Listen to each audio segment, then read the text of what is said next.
Will you miss me, Anne? I shouldn't think so. Will you do me a favour, Arthur? Will you look after Sid? Of course I'll look after him. We'll look after each other. And don't worry, Folkestone's not far away. I got this sixpence, and I managed to file it in half. Done it this morning. But what'd you do that for? It's no good if it's broke. It's a token. What's a token?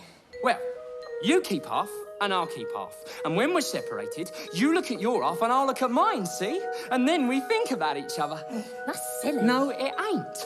When sweethearts are going steady and walking arm in arm, they sometimes swap these little gifts like a ring or a lucky charm. I've heard that half a sovereign is a thing they use a lot, but sixpence is the only thing I've got. Still, half a sixpence is better than half a penny, is better than half a farthing, is better than none. Think of it like this. Think of it like this. If it's me you miss, If it's me you miss, when I'm miles away, when you're miles away, touch it every day, every day, then maybe that half a sixpence will make you think of the Kippses, the kind of an half whose lips is the kind you might kiss when I'm back with you. when I'm back with you. 1 and 1 make 2. 1 and 1 make 2. And likewise 2 half sixpences go together like this. Arthur! Come on, you're going to miss your train. And mind you behave proper when you get there. Arthur's always proper, aren't you, Arthur? Of course I am, Auntie. Well, look, I'd better go. Oh, well, don't forget your banjo. Oh, don't forget me. Of course not, Auntie. We're sweethearts now, aren't we?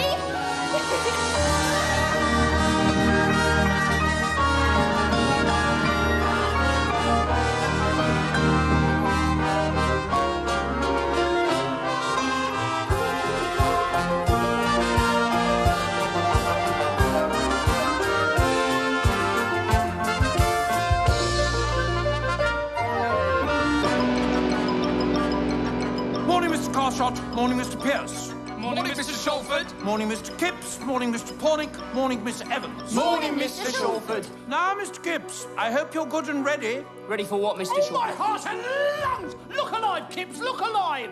Mr. Kipps, I would hope you are aware that every hour of every working day must be devoted to serving the customers. Oh, of course, Mr. Shalford. I want you and Buggins to shift as much as you can of this flowered cotton. It was a bad buy, and I want it out of here. Mr. Where are you, Mr. Buggins? Oh. Don't you understand, Mr. Buggins? You sleep downstairs, so you're never late. Sorry, Mr. Shalford. Is there anything you want the rest of us to shift, Mr. Shalford? The merchandise, girl, the merchandise. Mr. Kipps, you've been here for 7 years. What's the secret of the successful draper? Efficiency, sir. And what else? Economy, sir? And most importantly... System, sir. System. And we've got the best system you could have. I made it. I ought to know. I began at the bottom of the ladder, too. When you were 14, we know, sir. Live by the rules of face the fines, clearly inscribed on paper. Business is built on bottom lines, if you're to be a draper. Here neither waste nor squander, or else you'll incur my wrath. So please take note, we cut our coat according to our cloth. It's 9 o'clock now, open the door and get ready for the customers. Right away, Mr. Shalford. Not in your pyjamas, Mr. Buggins. I'll do it, Mr. Shalford.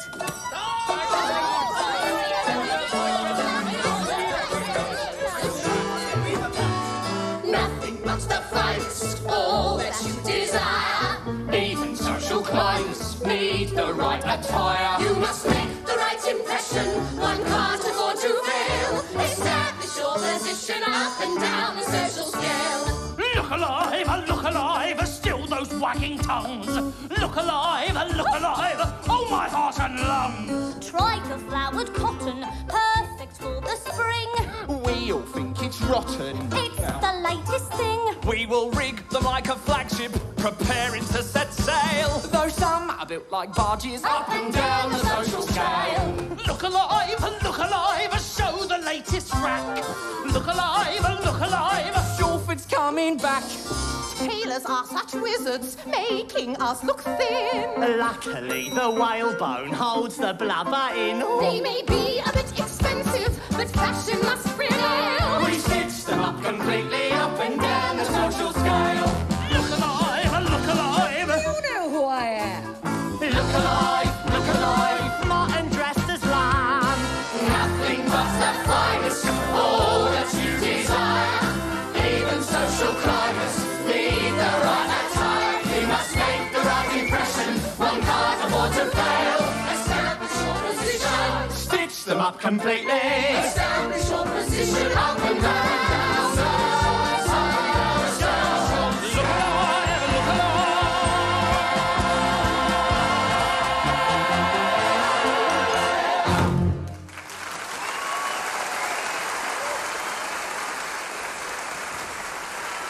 Oh, dear. Are you closing? I'm afraid we're too late, Mamma. Nonsense. Where's Mr. Shalford? What is it? Ah, Mrs. Walsingham. Miss Walsingham, what a pleasure it is to welcome you here. Of course they weren't closed. Not for us. You all look dreadfully busy. Nonsense, never too busy to serve you, miss. We need some curtain material. Mamma wants new ones in the dining room. That horrid creton you sold me, it's quite faded. Then we shall show you a selection of our very best, madam. Buggins, what do you think you're doing? Having me lunch, Mr. Shalford. Then why don't you... No, this is who usually serves me. It is you, isn't it? It is, miss. Well, I'm surprised you remember me. Well then, Mr. Kipps, look lively. I'm afraid we're rather a nuisance. Oh, no, miss, you could never be that. We want something a little smarter this time. Perhaps a damask. A damask? In pink. Or even red. Right away, miss. So, how are you, Miss Walsingham? Still teaching your classes to the fortunate few? I don't know how fortunate my pupils are, but you're right, there aren't very many of them. Free classes in wood carving, taught by a lady like yourself? Oh, I'm surprised there's an empty seat in the house. Might you come, Mr. Shalford? If only I could, Miss Walsingham, if only I could. Mr. Kipps, you're always reading books. Now's a chance to learn something, and it's free. Would you, Mr. Kipps? If you really want me to, miss. We can't waste all day on it. Find some samples, Mr. Shalford. We'll look at them next time. Helen? Very good, madam. Remember, Mr. Kipps, 8 o'clock tonight in the old grammar school. Thank you. Oh dear! Struck by Cupid's arrow again. Lay off. Come along, chop, chop. I want this sorted and tidied by the end of the day. But Mr. Shalford, will we get any overtime? Forgive me, Mr. Pornick, but are you saying you are anxious to leave my employment? No, Mr. Shalford. That's settled, then.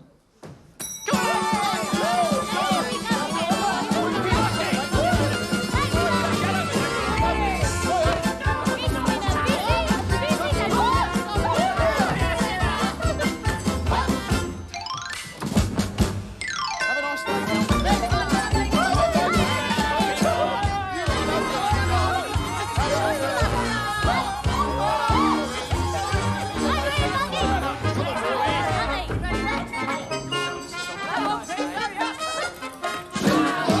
Upstairs to the girls' dormitory with you, Miss Evans. And don't dawdle.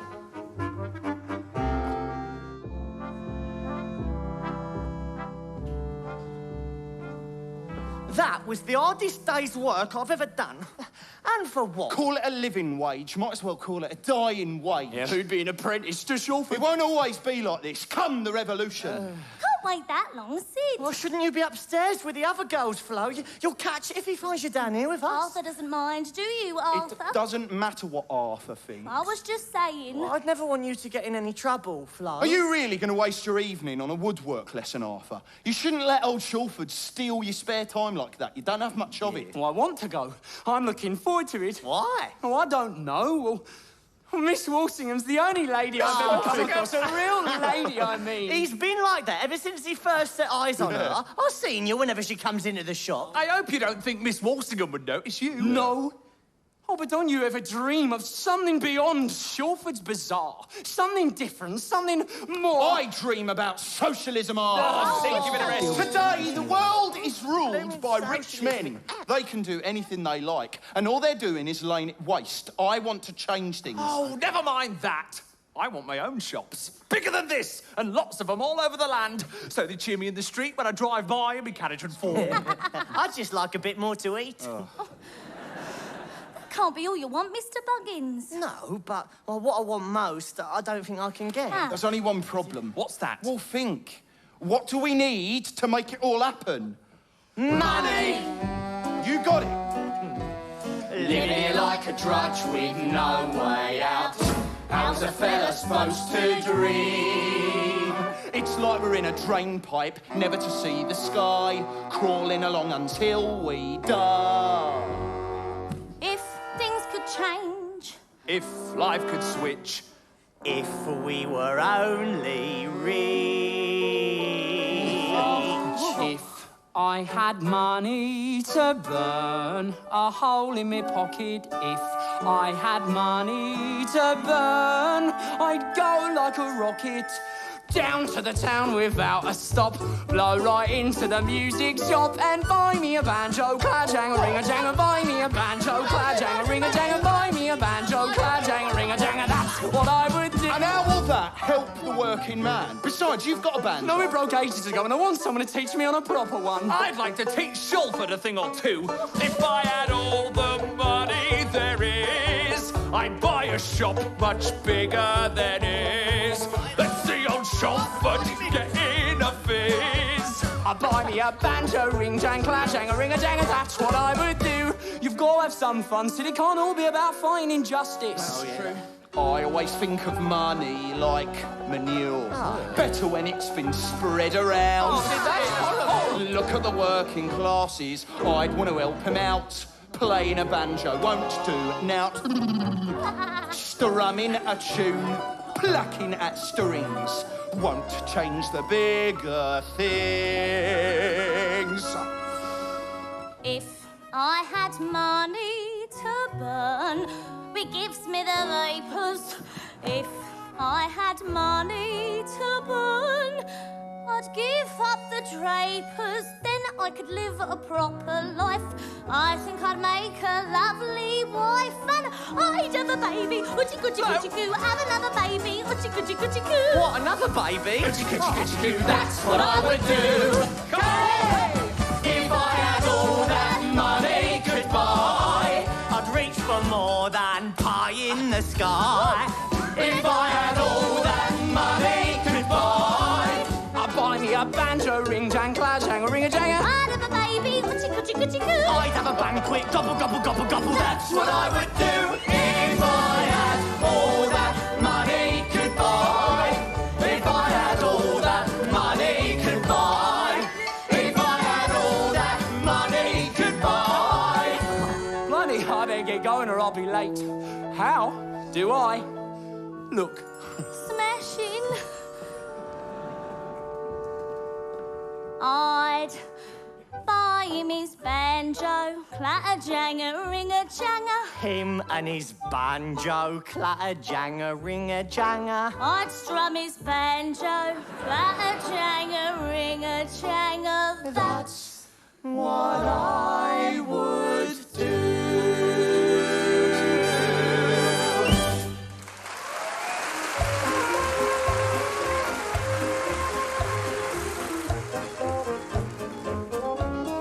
I'm so pleased to see you all again. Those who are new to the class, we have no rules when it comes to the subjects you choose. But I do like to see you express yourselves. Is this your first time? Yeah, but I'm ever so interested in art and sculptures and everything. Really? I suppose you like Bernini. I don't drink much as it happens.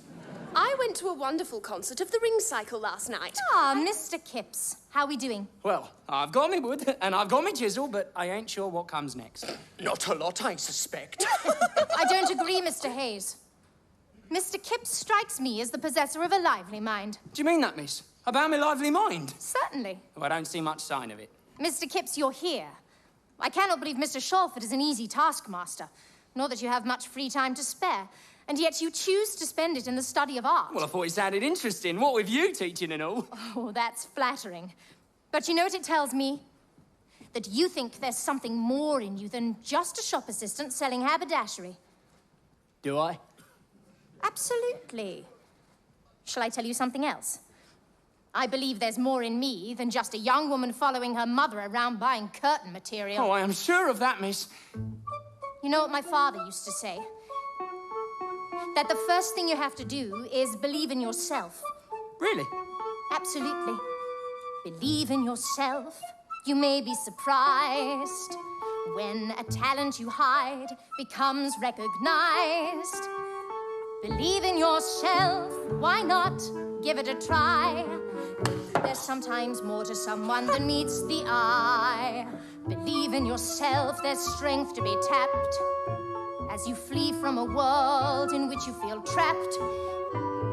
Believe in yourself, and you'll find, if you do, that those around you start to believe in too. There's so much you'll achieve when you start to believe in you. And did it work for your dad? Not really. Not at all in the end. Well, how about you? Look, I tell you what, mister, I will believe in you if you will believe in me. Mr. Kipps, we have a deal. Believe in yourself. Try saying, I can. It's not winning the race. It's saying I ran. Believe in yourself. You have nothing to lose. It's not the steps you take. It's the path you choose. I've always noticed you, you know. There was something about you. Really? It's a bit hot in here, miss. So it is, Mr. Kipps. I'll open a window. Oh, dear. Let me. Oh! You've cut yourself. Never mind, it's nothing. But it's bleeding. Oh, no, I don't think so. Oh, my God. Let me tie it up for you. I'm not hurting you, am I? You couldn't hurt me, miss. It isn't so much the cut at the time as the poisoning afterwards. How helpful, Miss Ross. There. That's done it. I think that's enough, everyone. Let's call it a night, and don't forget to take your carvings. Thanks ever so, miss. I'll wash it out and I'll bring it back next week. Well, I'm afraid not. This is the final class of the term. We won't start again till the end of the summer. But how will I get it back to you? Don't worry. Keep it. Give it to your best girl. But you're... that is, you'll miss it. Miss. Don't be silly. It's a present. And now, good night, Mr. Kipps. See you next term. Look, who am I kidding? She'd never look at me. What, the shop assistant selling haberdashery? Why would she? She's too far above me to touch.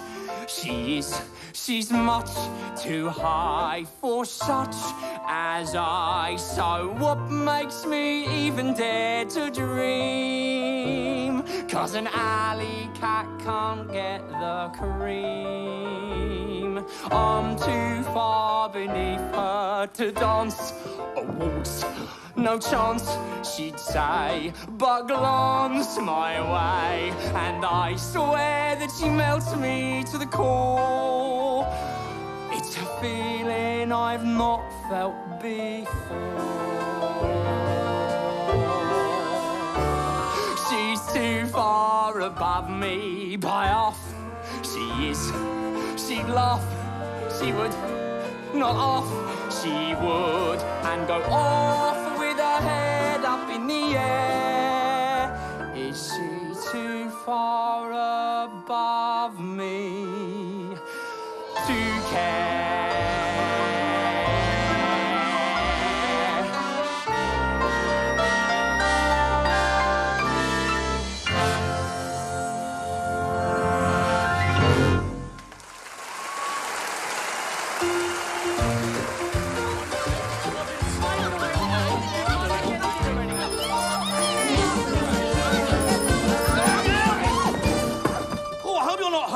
Was that you who bit me? It's the handles, you see. They're too low. And when I turn, if I don't remember, biff, I'm into something. Well, I'll say you were into something. Oh, look, my trouser leg is all torn down. Oh, blimey, here's a copper. Don't let our name run you over. Please. I've got no lamp. and I might be in a spot of bother. Evening. Everything all right, yeah? Everything's fine, officer. That was good of you, I must say. Well, I suppose accidents will happen, and I don't like to get a chap into trouble. Spoken like a gentleman. This calls for a glass of old Methuselah 4-star. The Hope and Anchor's just around the corner. Can you manage?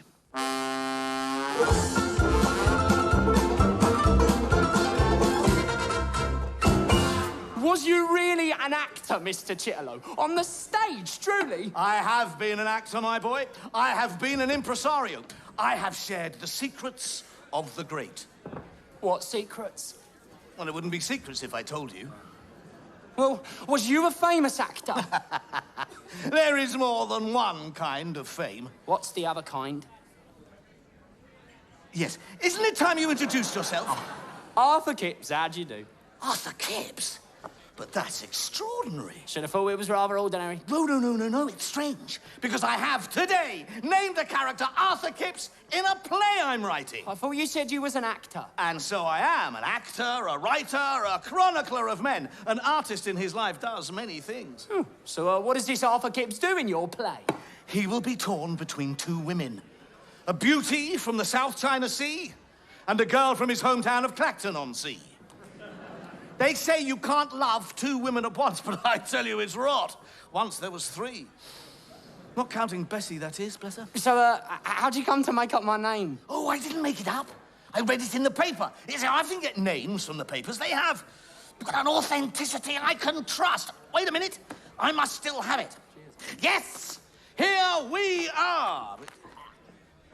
I say, what was your mother's name? Why? Just tell me. Euphemia. By Jove, it's you! It must be you! Listen, Waddy or Kipps? But what do you mean, Waddy? Please, listen. Waddy or Kipps? If Arthur Waddy or Arthur Kipps, son of Euphemia Kipps, born at East Grinstead... Where were you born? East Grinstead. On September the 1st, 1889... Well, that's my birthday, right enough. Would write to Messrs. Watson and Bean at the address below. He will learn something to his advantage. But what does that mean? Well, it means money, if you ask me. Money? What for me? What's this? Who's got money? He has. He's come into money, if he wants to collect it. He's come into money? Well, I don't know. It makes me nervous, Mr. Chitterlow. It does, truly. Nervous? He's coming to money, and he's nervous. Why don't I go round there for you? They're just here in Folkestone. Would you? Of course I would. Of course he would. They've gone to a lot of trouble to find you. Why, I expect you've come into a windfall. Blimey, he's rich, this geezer, so the drinks are on him. I haven't got it yet. But if I had money to burn, you don't have to worry. If I had money to burn, I'd go in a hurry down to the Folkestone music store. Then I'd burst through the old front door and buy me a banjo. A banjo? Buy me a banjo. What? You want a banjo? Buy me a banjo. Cla-janga-ring-a-janga, that's what I would do. If you had all that money could buy, if you had all that money could buy, if you had all that money could buy, I'd buy me a banjo, ring-jang, clatter-janga, ring-a-janga, play on a banjo, clatter-janga, night and day on a banjo, clatter-janga, ring-a-janga, that's what I would do.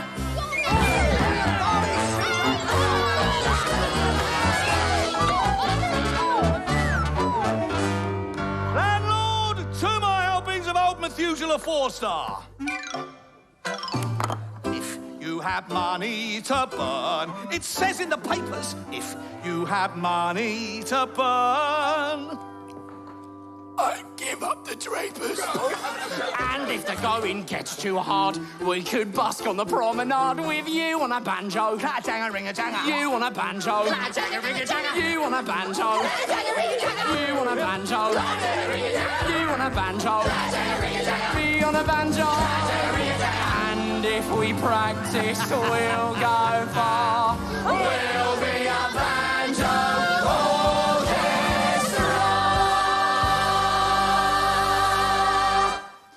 Bang ba-dang, ba-dang, ba-dang, bang, bang, bang. Bang, ba-dang, ba-dang, bang, bang, bang. Bang-a-da-dang, ba-dang, bang-a-da-dang, ba-dang, bang. Bang, bang, bang. Bang, ba-da-bang, ba-da-bang, bang, bang, bang. Ba-dang, ba-dang, bang, bang, bang. Bang, ba-da-bang, ba-da-bang, bang, bang, bang. Ba-da-dang, ba-da-dang, bang. Bang, ba-da-bang, ba-da-bang, bang, bang, bang, bang. Ba-dang, ba-dang, bang. Ba-da-dang, bang, bang. Ba-dang, ba-dang, bang. Ba-da-dang, bang, bang. Ba-dang, ba-dang, bang, bang, bang, bang, bang, bang, bang, bang.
No more.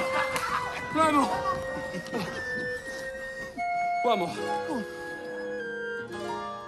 I'd binge on a mango, dingle dangle, jingle jangle bang, on a bongo, pitter patter, dingle dongle wang, bingo, dingle butter. That's what I would. Oh, my heart and lungs! What sort of time do you call this, Mr. Kipps? Late, Mr. Salford! Yes, too late. You know my views on system, Mr. Kipps. You know my views on efficiency. May I ask where you've been? Mr. Kipps just popped out for some polish, Mr. Shalford. No, Mr. Buggins. Mr. Kipps did not pop out for polish, of which there is a superfluity here. Mr. Kipps never came in last night, did you? No, Mr. Salford, I got held up. Far be it for me to interfere with your social commitments. In future, you will have all the time in the world for whatever you might care to arrange. You are sacked, Mr. Kipps, sacked. Out of a job. But it's the first time he's ever done it. The first and the last, Mr. Pornick. Or do you want to be sacked too? Or you, Mr. Buggins? Or you, Mr. Pierce? Now help him clear his things. Don't do it, Mr. Shulford. Please. If you've got to sack someone, sack me. Oh, don't say that, Flo. No, don't say that, Flo. Miss Evans. Or I shall take you at your word. Is this Mr. Shulford? Let me shake your hand, sir. You must employ the richest assistant in Folkestone. What are you saying? Who? Why, Arthur Kipps, of course. Arthur, I've been and spoken to them, and it's all true. You own 3 houses in Folkestone alone, and £1,200. £1,200 a year? Oh, every year? Every year as ever was. Oh, we're losing him. This'll bring him round. 1,200 smackers a year. What do you make of it, Sid? What is wealth? Labour robbed out of the poor. Still, better you than most people. Where's it come from? Yeah, where has it come from? Your grandfather, Mr. Josiah Waddy. He was your father's father. He didn't want to know you when you were born, and he felt guilty ever after. Now, he's left his fortune to his only grandchild, which is you. Why didn't he want to know me? Never mind that. The fact is, he's left you enough to set up as a gentleman. He hasn't he? Why, I could even call on Mr. Walsingham. You can call on whoever you like. There's no stopping you now. Sid, get me a pair of sponge bags. Now, just a minute. Excuse me, Mr. Shalford. Would you like Mr. Kipps to take his business elsewhere? No. Sir.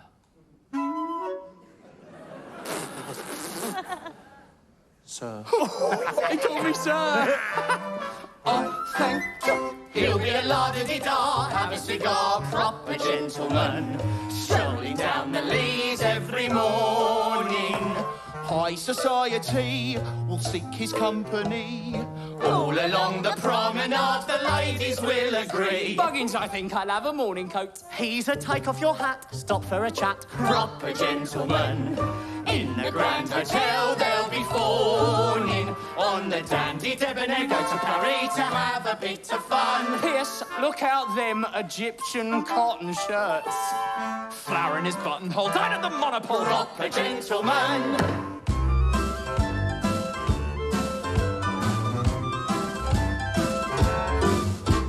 Lucky Kipps, no need for apprenticeships to see him through.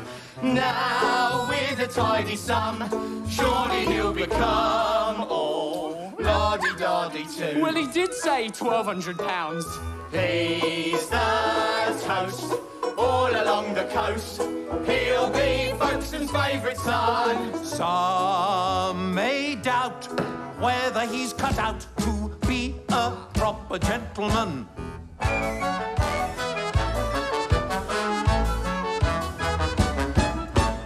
He can buy anything, anything he fancies, anything he fancies, he can buy. Look, presents for everyone. A walking stick for Pierce with a solid silver knob. For Buggins, a picnic camper. And for Sid, the collected works of Karl Marx. Thanks. Chocolates? Well, what about you? You should have a treat too. Well, I bought me a banjo. Bang, bang, bang, bang, bang, bang. Good in it. He can do anything, anything he pleases, anything he pleases, he can do. Now, I lie in bed every morning until 10:30. And then breakfast, well, fried eggs, 4 rashers, bubble and squeak, and a whole pot of bloater paste. Now, that's really la-di-da. La-da-dee-da. La-da-dee-da. La-da-dee-da.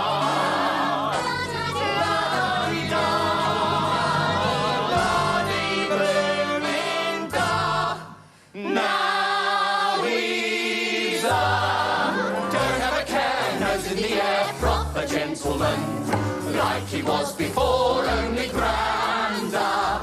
Money makes you thus, he won't have time for us. He will drive a motor car. But we'll be on the bus. He's an oozing with charm, girl on his arm. Proper gentleman. Taking tea out on the veranda. And no doubt you'll soon have a servant or two while he sits in the sun. As for the civilized, he's a bona fide proper gentleman. Good day, Miss Walsingham. Good day. Heavens, it's Mr. Kipps. Mama, you remember Mr. Kipps? Is this the Mr. Kipps you are talking about? It is. Mr. Kipps, may I introduce my brother, James? Oh, I'm glad if you really was talking about me. It's all anyone has talked about for months. We heard of your good fortune. We were in Shalford's Bazaar soon after it happened, and naturally the air was simply buzzing with it. I'm so pleased. I can't believe it, really. When Mr. Chitterlow first told me, you could have knocked me over with a feather. Mr. Chitterlow? Oh, well, he found out about it in the papers, and then he took me to the lawyers, and it is all confirmed. So is he your advisor, this Mr. Chitterlow? Don't know as I've got an advisor, not in that way. Oh, you'll need an advisor, Mr. Kipps, if you're not to make a false move. Do listen to him, Mr. Kipps. There is nothing more important than the right advice. Here is my card. Why don't we meet for a spot of lunch? Shall we say Thursday at 1 o'clock? Do you know the Grand Hotel? Oh, well, I know it, but I ain't never been in there. Then it's high time you did. Now I must go. I have a meeting. And I never like to keep a client waiting. You should see the list of his clients, Mr. Kipps. It's like the Bretts and Burke's peerage rolled into one. I'm a bit more end of the peerage myself. Yes. Come along, Helen.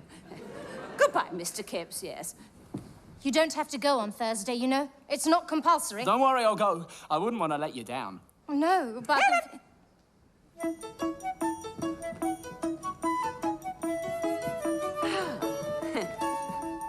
I hope you and James aren't plotting something. Of course not.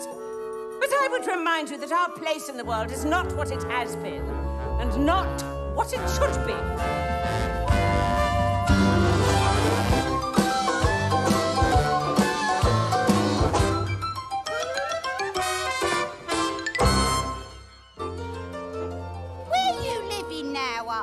Are you still in that rented villa? Until I find the right place to buy. Well, I want to stay in the part, Folkestone I know best. Well, that's not very adventurous. Oh, well, what about you? Look, I was thinking you might like a cottage with climbing roses round the door and the sun shining in and a view of the sea. Oh, that does sound lovely, Arthur. Well, what do you think, Uncle Bert? Well, yeah, sounds cracking. Of course, I'd have to sell me stock. No, I mean I'd buy one for you. Oh, well, let me think about it a bit first. That's right. After all, we don't want to leave in a hurry. But you always said you hated that. So we do, lad, so we do. But like your aunt says, we couldn't leave it in a hurry. Well, how about some money then? Let me do that for you at least. We couldn't take money off you, Arthur. Well, I've got an idea. Do you still spend your spare time collecting rubbish? Collecting interesting old things that are looking for a home? Yeah, well, it's funny you should say that. I've got this nice little tea chest. Well, there you are then. Suppose I give you money to find knickknacks and such like for the villa. You'd enjoy that, Bert. You know you would. That's settled then. So here's £20 to get you started. Here's Anne. Arthur, you remember Anne? Sid Pornick's sister? Well, of course I do. Anne? Blimey, you've changed. Oh, it's been a long time, Arthur. I told her you was coming down and she said she'd look by. Oh, no, I can't stay long. I haven't had a whole day off in ages, so we ought to be with me mum. Why don't you two go for a walk? I will if you will. Oh, I couldn't miss the chance of seeing you again. I can't get over you, Anne. I mean, I always thought of you as a girl, and now... you're a woman. Girls grow into women, Arthur. Even so. Well, how long's it been? It must have been years since I've seen you. Well, I suppose we was never down here on the same Sundays. I was hardly here at all. Working at Shelford's was like being in a chain gang without the laughs. I heard you weren't there no more. Do you hear what? I did. Oh, I'm ever so pleased for you, Arthur. I am, truly. It's quite a turn-up. Everything's changed. No. Well, it's a relief in a way to come down here and find that everything is the same. Is it, Arthur? And you here with me just like it used to be. Do you remember how we used to play down at the seashore at the old wreck? A bottle of pop and a pennyworth of sweets. And you would let me hold your hand.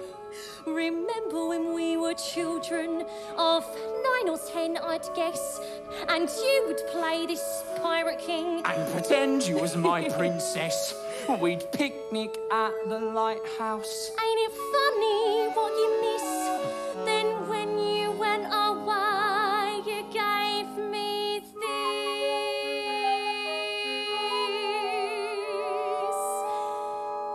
Half a sixpence is better than half a penny. Is better than half a farthing. Is better than none. It's a token of our eternal love. When you're far away, touch it every day. Touch it every day. And though that half a sixpence can only mean half a romance, remember that half a romance is better than none. But when I'm with you, 1 and 1 make 2, and likewise 2 half sixpences joined together make 1.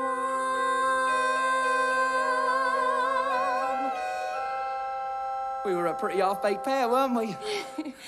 Were we? So, how's life in Folkestone?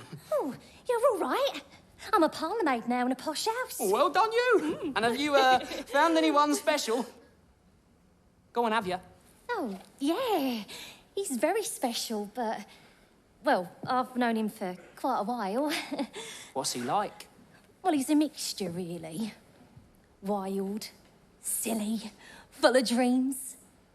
But he's lovely inside. I ain't seen much of him lately, and I've heard he's had a stroke of luck.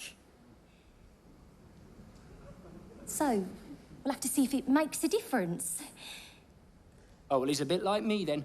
Oh, look, this was my sword in the old days. Do you remember? Oh, yeah, well, of course I do. Let me untie. My gratitude knows no bounds, kind sir. Your wish is my command. But when I'm with you, 1 and 1 make 2. And likewise 2 half sixpences joined together make.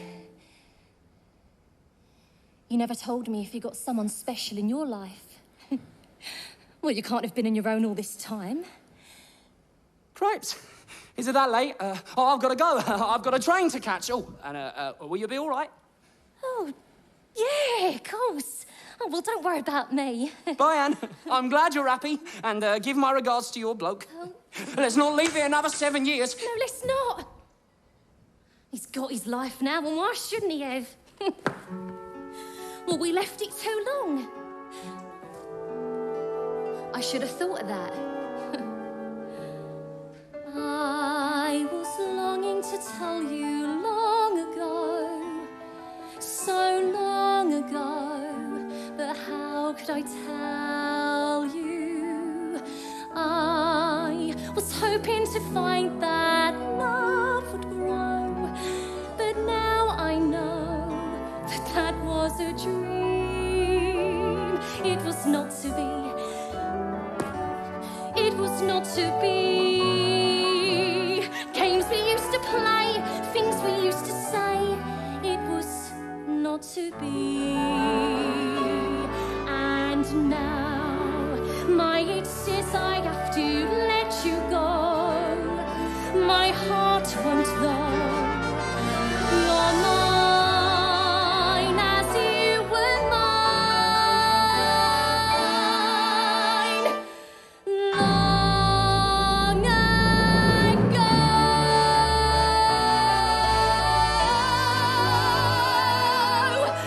So long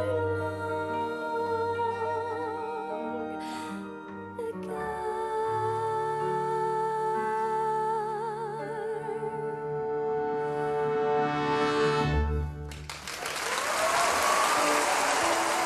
Where the devil is he? Perhaps he's not coming. Helen!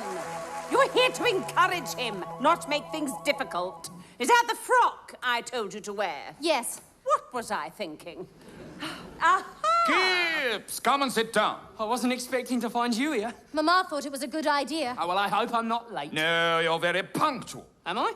I had a bath this morning. Oh, that's right. I trust you'll forgive me, but I've ordered for us all. What are these? Snails. Snails? They're very easy, Mr. Kipps. You just hold them with this and dig them out with this. I don't want to dig them out. I want to leave them where they are. Oh, your life has changed, Mr. Kipps. Your menu must change with it. Have you brought a pen, or shall I lend you one? Why do I need a pen? Well, to sign our agreement. Isn't that why we're here? When are we going to have a little chat? What is there to talk about? You are a novice in the world of finance, while James is an expert. He is offering to give you the benefit of his experience. Trat. Oh, here we go. Kipps the clot showing up in public again. Nonsense. And you don't have to sign anything, you know. Not if you don't want to. Now, don't be artistic, Helen, please. We've enough on our plates without that. If Kipps really isn't going to eat the snails... He really is not. Then I suggest we press on. Could you bring the grass, please? Oh, blimey. James, you're showing off. I am not. Mr. Kipps insists he is able to cope with his new life, so I've taken him at his word. I don't insist on anything. I'm not urging you for my sake. It's true I'd like to see you keep your fortune and watch it grow, but if you'd rather go it alone and lose the lot, then that's fine by me. Ah, here we are. I've ordered it rare. I hope that's how you like your grass. How I'd like my grass is not to have to eat it. Oh, blimey, I don't think this one's dead. Well, I wouldn't give for some bread and cheese. But you're not living in a bread and cheese world anymore. You've made your point. Give me a pen. Why not wait? Until Sunday, when we meet at Lady Punnet's. Lady What's-it? Lady Punnet is a friend of ours, Mr. Kipps. She's having a garden party on Sunday at her house overlooking the bay. She has one every year. She lives at the Villa Victoria, at the top of Alexandra Road. She is expecting you. But she doesn't know me.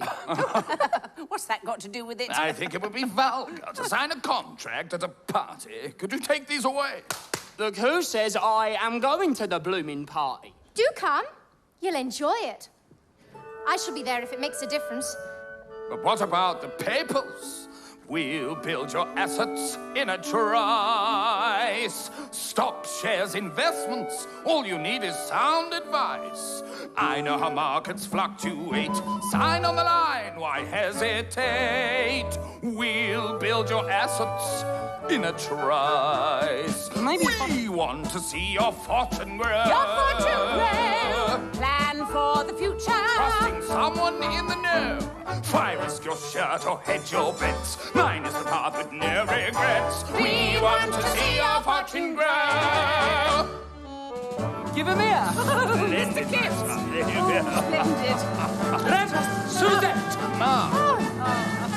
Nobody panic! Fire! That's your pudding! Cheese, sir. We have a very nice stinking bishop. Bring him in. What is a garden party, anyway? What do you think? A party in a garden.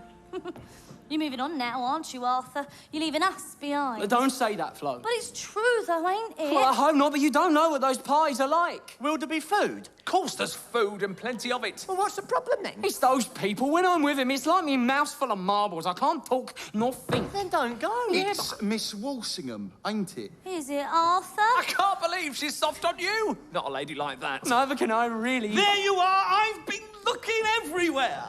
Well, I've been sat here. It's finished. What is? I am. No, you're not, Arthur. Didn't you hear what I just said? I have finished my play. Oh, is that all? All? No, I have completed my play. And not only that, I've come to offer you the welcome chance to repay your debt. What debt? Well, didn't I save you from a life of slavery? Didn't I find you in a ditch and leave you playing with the stars? Well, I was only in a ditch because you knocked me over on your bike. Won't you help your old pal, Chisello? Won't you? Truly? What's it called, this here play? The Right Horse. Well, we're all looking for one of them right enough. The point is, Arthur, you're a gentleman now, and what do we know about gentlemen? They never do a stroke of work. Indeed not. A gentleman is made for finer things than mere labour. We know him by his love of the arts. Do we? Certainly we do. What makes a man far more attractive is a philanthropic flourish. The joy of the theatre is a joy that we should nourish. Take care, though, when investing in a play. Reviewers may be critical and over-analytical, while audiences rush to stay away. Ha! Oh, the joy of the theatre. You see, even the bard himself found it hard to finance a play or two. But write a few crackers, then finding backers isn't so hard to do. I just like the vultures around carrion or moths around the candle. You soon have more investors than a chap cares to handle. So, if you'd like a flutter, here's a play I can endorse. Read the script, you'll be gripped. You must back the right horse. Oh, the joy of the theatre. Now then, might I suggest that you should invest by taking a quarter share? There's nothing to risk if business is brisk and critics are good to fair. Like flies around a nasty stink, the critics get more perky while sharpening their pencils for the next Western turkey. Now biff 'em with a smasher and they'll have but one recourse. They'll admit you're a hit, you must back the right horse. Now would you dare to take a half share? You strike me as brave and bold. But I'll tell you what, if you take the lot, it's you who will soon strike gold. Biff! Oh, the joy of the theatre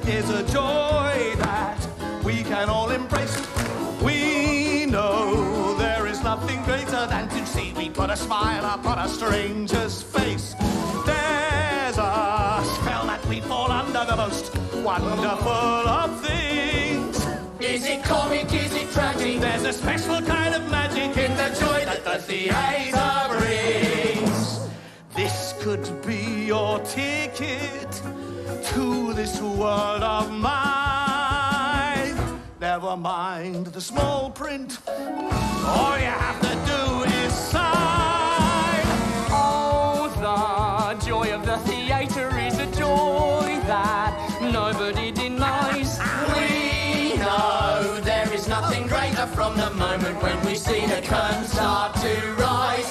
There's a spell that we fall under, the most wonderful of things. Whether audience or actor, there is one elusive factor. It's the joy that the theatre brings. Joy, joy, joy, joy, oh, joy. There's a spell that we fall under, the most wonderful of things. Is it comic, is it tragic? There's a special kind of magic in the joy that the theatre brings. There's a special kind of magic, a special kind of magic in the joy that the theatre brings. The joy that the theatre brings.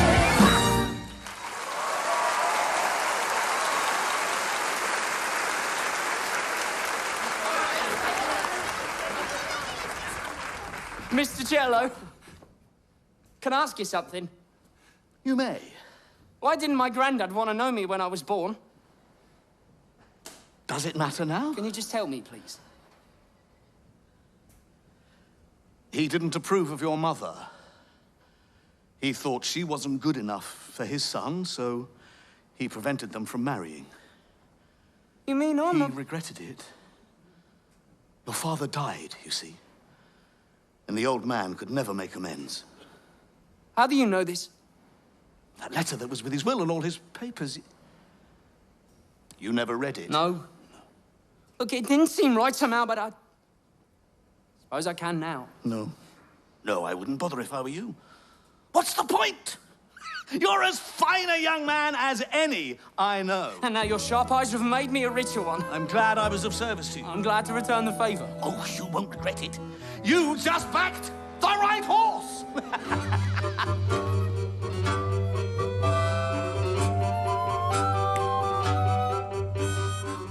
But suppose he never asked. He will, in that terrible accent. And when he does, you must do your duty. It seems very... Helen! Don't you ever think of me? Mother! I was gently born. I deserved a life of ease and plenty, but thanks to your father's fecklessness. He meant well. Oh, meaning well is not enough. Where am I thanks to his folly? I'm trapped in a suburban villa, in a provincial town. I, who was made to shine in Mayfair. Don't I deserve better? Don't we all? If you say so. Don't you judge me, Helen.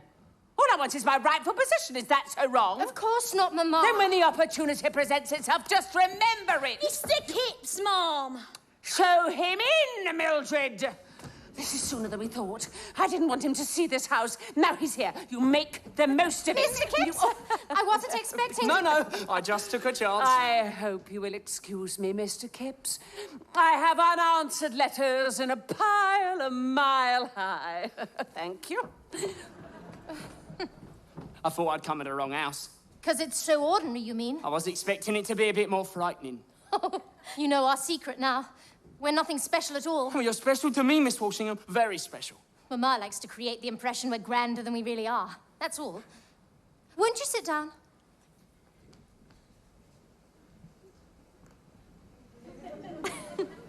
What should we speak about? Well, I've got a question for you. Oh, yes? But first, there is something been nagging on my mind. It's like this. I want you to know the truth about me before anything gets... Before anything gets what? Well, before things go forward, if you know what I mean. I'm not sure I do. Suppose I better just say it then. My mum was never married to me dad. Grandad kept them apart, and then me dad died. But that's why he left me the money. He felt guilty. What happened to your mother? My uncle and aunt raised me, and I never really got the chance to know me mum before she died. But, I wish we'd been more to each other than we were. I understand. And now I wish I'd known me granddad. It seems so sad to think of him alone for all those years. Very sad. I sometimes feel that I have got so much love in me, and I have never really had the chance to give it until... Until what, Mr. Kipps? Well, never mind that now. But I wanted you to know about me so there is no pretending between us. You are such a decent man. You make me sound unusual, but I'm not. I am quite the reverse. You're more unusual than you think. No, I'm not. You see, I'm out of me depth. There are rules, there are manners. You show me the works and I'll throw in the spanners. I feel like a fraud who is trying to lord it about. And if you should see a bit more of me, the more you would find me out. There's stuff I don't know. I'm just not refined. I'm happy to help you. That's if you don't mind. You'll have to help me a fearful lot. There are just a few little things. The way you speak needs some finessing. Merely one or two little things. Those silly vowels you're overstressing. I find when talking that brevity counts. Just take good care with each word you pronounce. You'll be surprised at the results that this brings. It's really just a few little things. Just a few little things. See, 'cause Now, you're ancient. Oh, no, don't worry. I will soon get the hang of them. Me heart wants to sing like a lark, or in it I open me mouth and I put me foot in it. I feel such a card and I'm finding it hard to relax. Oh, I'm minding me P's and minding me Q's. Me H's fall down the cracks. And yet, here you are. You're being so kind. I just want to help you, that's if you don't mind. Well, I want you to help. Help. So it's just a few little things. Almost too trifling to mention. Merely one or two little things. Small hiccups needing some attention. Such as? Don't be too dressy when trying to please. What? Gentleman dress was sort of an ease. Only a peacock likes to show off his wings. I think it's his tail he shows off. A gentleman never contradicts a lady. Sorry. It's really just a few little things. Just a few little things. Now, what was that question? Well, I don't know if I should. It sounds mad even to me. Please, Mr. Kipps. What do you want to ask? Only... if you'd marry me. Look, of course, that sounds stupid, and I know well enough you are too far above me, but look... somehow I felt I had to say it. Anyway, I'll go now. Arthur! I would be delighted to marry you. Really? Truly? I am tingling all over. Are you sure? Quite sure. Blimey. Who would have thought it in Shalford's Bazaar? Picking out curtains. And now, here we are! I think I need you like me banjo needs strings. I'm over them. Over them. Just knowing that soon. Knowing that you'll help to fine-tune a few little things. One. No, two little things. Just a few little things. Just a few little things.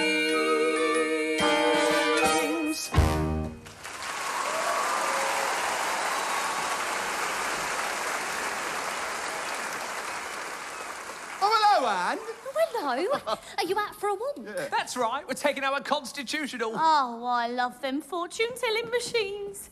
Who's got a penny? I have. You're not moping about Arthur, I hope. No. Well, what I mean is, if he has met someone else, you wouldn't mind too much, would you? Of course not. He's He's got to get on with his life. Yeah. After all, we was only kids. He's not bound to anything. Oh, listen. Your luck will come in disguise. Yeah, heavy disguise, I suspect. Here, will you do one for me?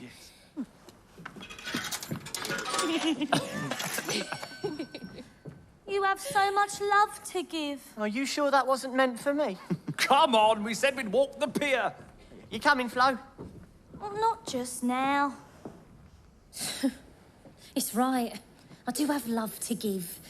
Trouble is, no one wants it. Oh, don't say that. Well, it's true, though. If what I hear from Sid is right, it's true of you and all. Maybe he'll come round. For one of us, anyway. Maybe pigs will fly. Living by the sea, life should be a breeze. Shame it ain't a bit more like them postcards that one sees. Postcards? You know, the ones they sell up at the kiosk. I've seen you giggle at them. Yeah, well, I make you giggle if you don't watch out. But it's not that. When I get moody, I have a little hunch. It's because I feel like Judy without a Mr. Punch. But a girl grows tired of waiting. Don't I know it makes me sick?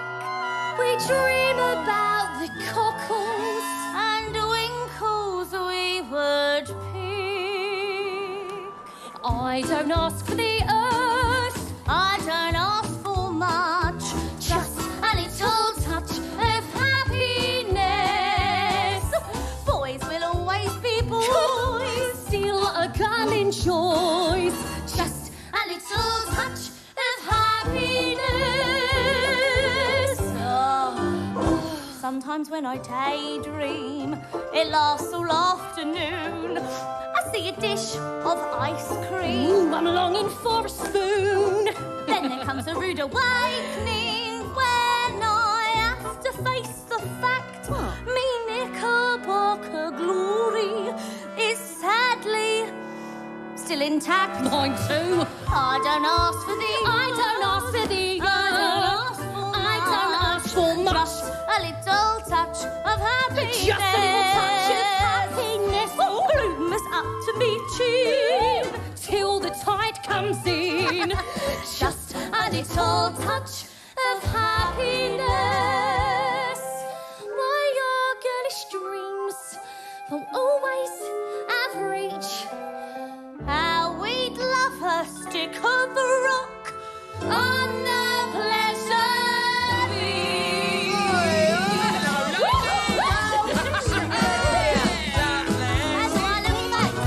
Blimey, you don't look any different. Well, you wait till I get me coasted off, sweetheart.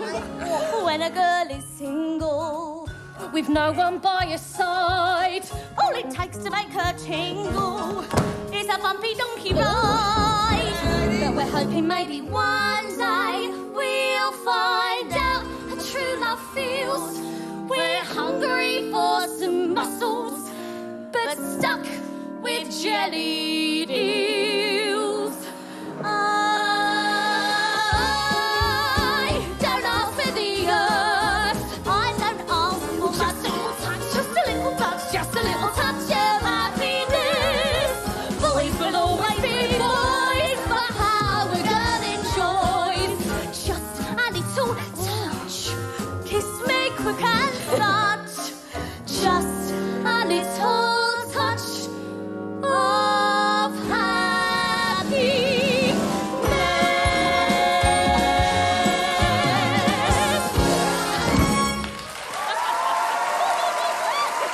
Look who I found! Oh, don't run off. No, I think I ought to. I'll see you soon. Guess who was grinning at the sea all on his own here? Was that Anne running off? She had to go. How are you, Arthur? Oh, I'm well, Flo. Very well as it happens. Oh, I'll say he's well. He's the cat who swallowed the cream and no mistake. I am. And why's that? Ask me Sunday, after the party. Oh, I heard the weather was turning. Yeah, so, might get rained off. Your party. Oh, don't say that. It can't be. If the rain's got to fall, let it fall on Wednesday, Tuesday, Monday, any day but Sunday. Sunday's the day when it's got to be fine, 'cause that's when I'm meeting my girl.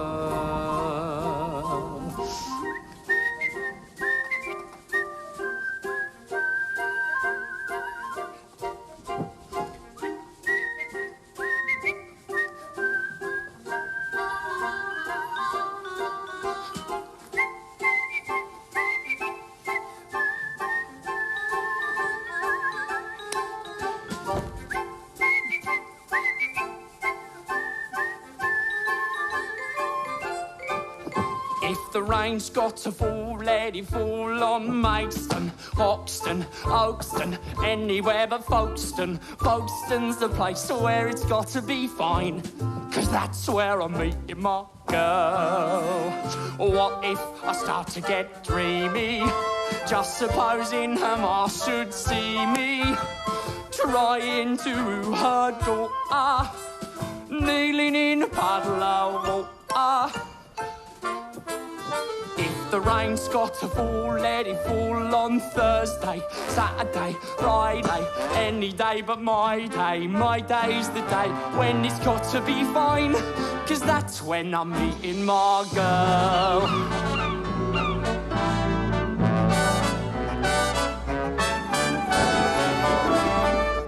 Dear Lady Punnet, how kind you are to go to all this trouble.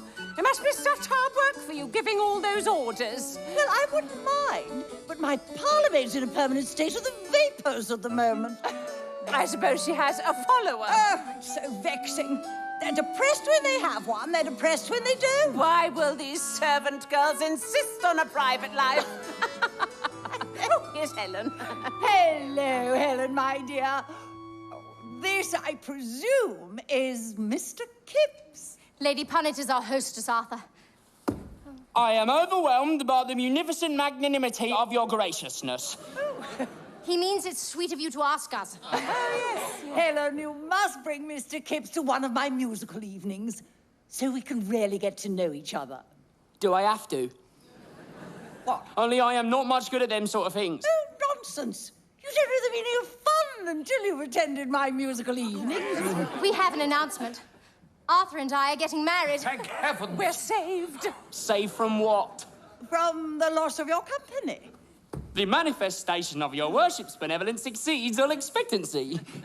I hope there is a great deal of money. A great deal. Then we must celebrate the news. Yes, we must. First, to ask the girl to bring some champagne. If the rain's got to fall, let it fall on Greystone, Dymchurch, Dover. Hope it passes over, Ramsgate or Rye. Keep the ball on stride. Today's when he's meeting his girl, who wants inclement weather, for announcing they got together. While we are whining and dining, we just want the sun to keep shining. We just want the sun to keep shining.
just not on the waiter. But if the rain's got to fall, please and please let it fall. Somewhere over Thanet. Oh, how I wish we knew a way that we could vanish from falling back here, because we're trusting him and his love. Keep the rain,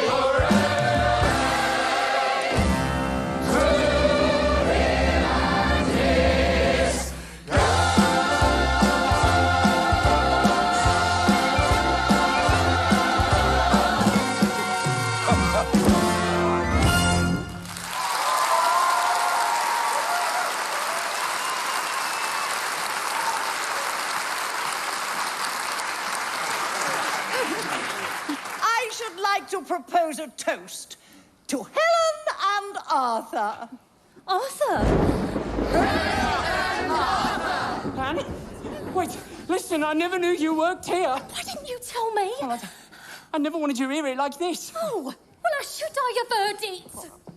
You ought to have told me, Arthur, when we was down by the sea that time. I know, but I don't think you'll have me, Anne, please. Of course not, sir. Sure, I wish you both every happiness. Now, if you'll excuse me, sir, I have to get on with my work. Why were you talking to that maid? She was just wishing us well. Now, don't worry about Lady Punnet's musical evening. It will be wonderful. The only thing is, I feel a little bit awkward coming back to this house now. What is it, Foster? A package for Mr. Kipps, miss. Oh, do tell us what it is. Could it be an engagement present from an unknown admirer?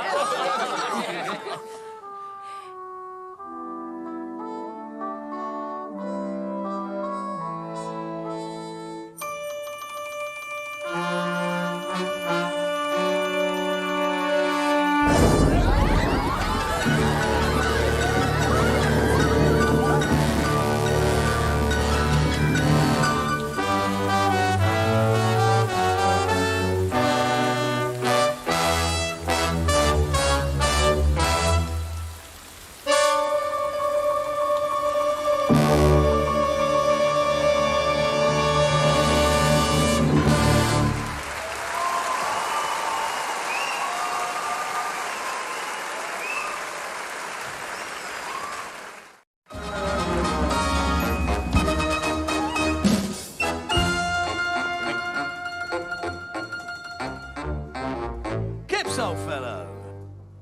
Why so down in the mouth? Hello, Mr. Chitterlow. My dear chap, I've heard your news. I expected to find a budding bridegroom bursting with brio. Oh, I am, in a way. Except you're not. I'm very happy with Helen, of course I am, but there's a girl I knew before, and she's turned up in Folkestone, and somehow... You know what Mr. Kipling said? I've taken my fun where I found it, and now I must pay for my fun. For the more you have known of the other, the less you will settle for one. Well, that's all very well, Mr. Chitterlow, but the fact is, Anne, well, that's her name, is more like my own sort, while Helen... Is a lady? Yes. But Arthur, you're a gentleman now, or if not quite, you soon will be. That's what Helen says. She's going to teach me to speak proper and tell me what to wear and catch me out whenever I do something wrong. How reassuring.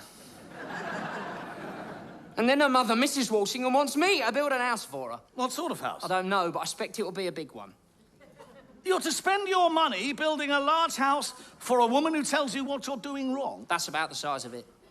And this other young lady, is she more accommodating? She's ever so easy to be with, Mr. Chitterlow, but I doubt she wants to see me again. Well, I'm very sorry to hear that. Because it sounds to me like you've taken the bait, Arthur. Hook, line, and sinker. And what do fishing and romance have in common? I don't know. Then I'll tell you. You'll never land a fish to rival the one that got away. Talking of fishing, I used to fish off the pier. Never caught more than a cold in more than a year. Suddenly, I caught all of the fish in the bay. 6 bass and a conger, and something much longer, which got clean away. So talking of women, how do I find the best match? when the one you want most is the one that you never catch. When a man is in the money, women may start calling. None are as enthralling as the one who's run away, while they sniff out where the cash is. What are you doing? Batting their eyelashes. He just wants the one who's run away. Some may try a little harder, feign undying ardor, give him all they've got to make him stay. But he'll always run to the one who's run away. Talking of women, I've had my fair share of fun. Many affairs, though, ended before they'd begun. I bet they did. Suddenly one day I see an angel go by.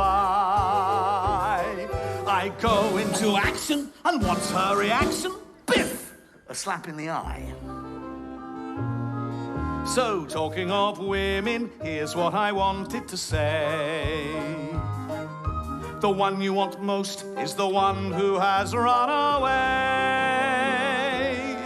When a man is in the money, women may start smiling. None are as beguiling as the one who's run away. Though his head may not stop turning, part of life is learning. He just wants the one who's run away. Some may try a little harder, feign undying ardor, give him all they've got to make him stay. But he'll always run to the one who's run away. Well, that's all very fine, Mr. Cello, but that doesn't alter the fact that I'm still stuck with Lady Punnet's musical evening. I do not envy you, my boy. I do not envy you. He'll always run to the one who's run away. Always run to the one who's run away. Always run to the one who's run away.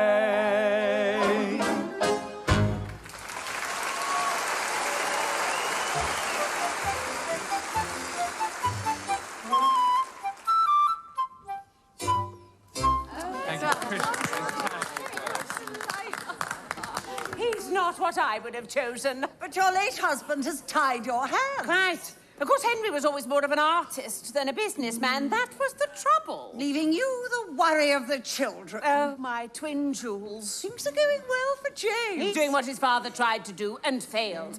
But I mustn't be a burden to him. No. Be a burden to Helen instead. It's you, I don't believe it. Do you think I'd open the door? Father Christmas. Well, no. Lady Punnet is expecting you, sir. Look, can't I just... Ah, Lady Punnet. Another cornucopia of Phantasmagoria, I see. Helen, dear. Yes.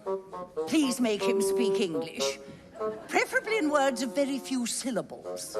You heard her. Just be yourself. If I'm myself, they'll wonder what I'm doing here. Remember what we talked about. Take care of the vowels and the H's, and all will be well.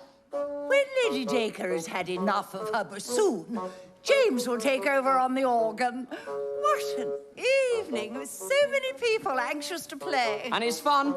I've never had more fun in my life. You have my sympathy.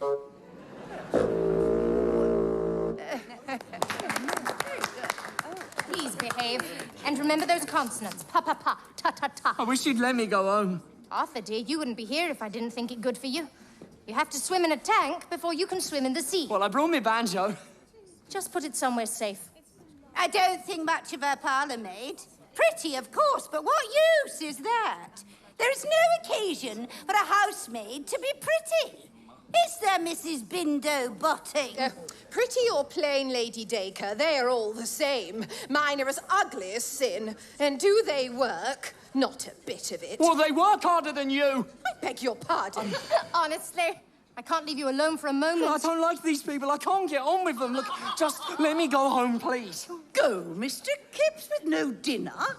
We can't allow that. I'm very excited about showing you the plot for the new house tomorrow, Mr. Kipps. It's everything I'd hoped for and more. Can't wait. You've met Mr. Maxwell, our architect. How do you do? His design will be a palace of wonders, I know it. That's what I'm afraid of. And then when the house is up and running, we ought to start thinking about London. I'm afraid Helen must have a pied-à-terre at the very least. Blimey! Does it hurt? Why are they laughing at me? Oh, what did I say? I got it wrong again, didn't I? I get everything wrong. Please don't talk like that. Was there a drink for Mr. Kipps, please? I'm glad of the fortune, my dear, but I can't help feeling there's a lot of work to be done to bring him even to the starting gate. Rome wasn't built in a day. But to be honest, I should rather have the task of building Rome. James, please. Would you care for a quail's egg, sir? This is celery salt. Don't be like that. I want to talk to you. I've got something to say.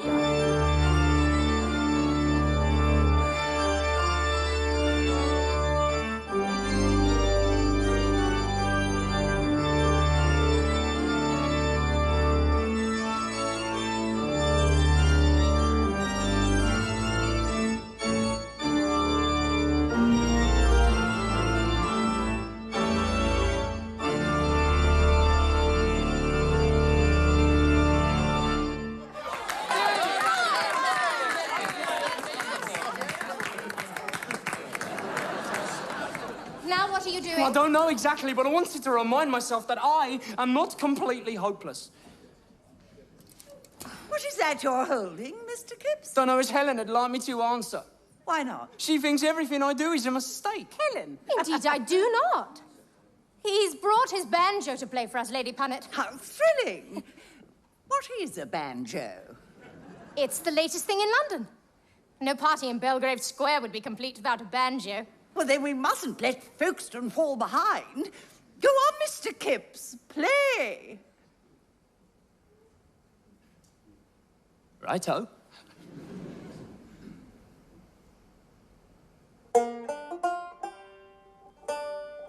Oh. No, that's not it. No, no.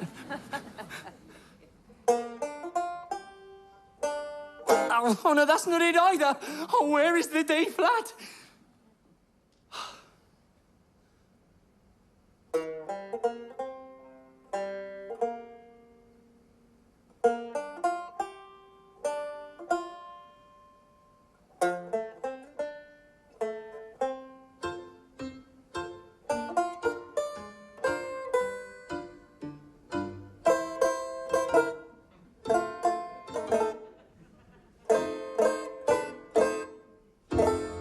Pick out a simple tune.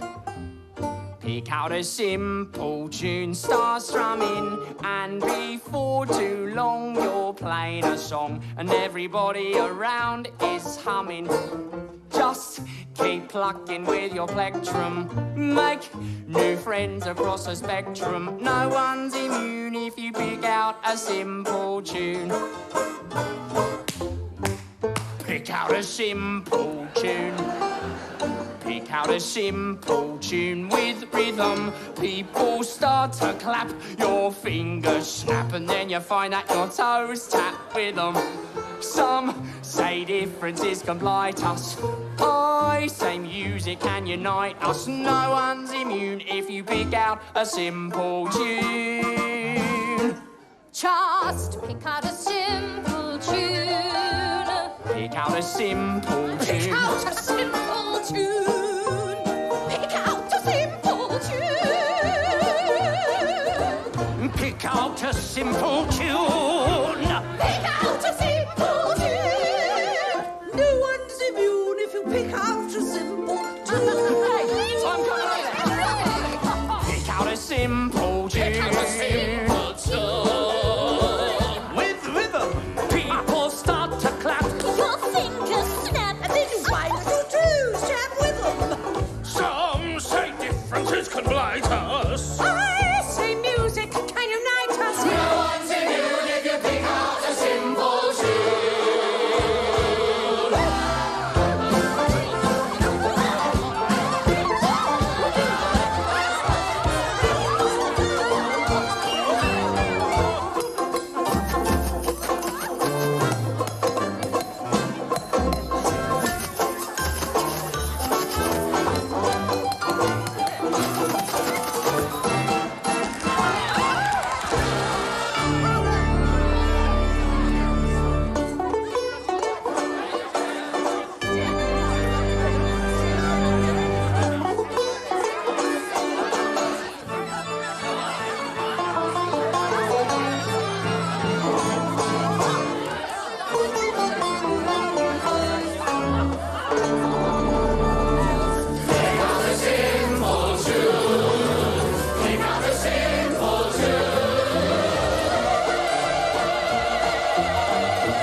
working with your plectrum. Make new friends across the spectrum. No one's immune if you pick out the simple. No one's immune if you pick out the simple tune.